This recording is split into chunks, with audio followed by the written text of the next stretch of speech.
Și el, singura persoană în care are încredere pe planetă este el însuși. Pentru că are experiențe anterioare care să-i confirme încrederea în el însuși. Și vânzări, și experiențe, și hăhăhăuri. Și atunci sunt absolut convins că va fi dezvăluit. Ultima lui carte ar putea înțelege oamenii din punct de vedere politic. Eu aș zice că ultima lui carte legat de libertatea domniei sale.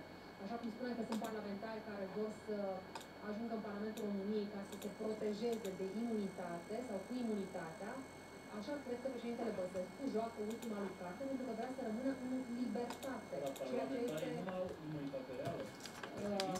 Președintele este singurul care are imunitate totală câtă vreme e în funcție, câtă vreme e în scaun. Doamnelor și domnilor, o oră doar o oră mai avem până momentul în care vom putea difuza rezultatele, dar repet, în această seară rezultatele sunt importante.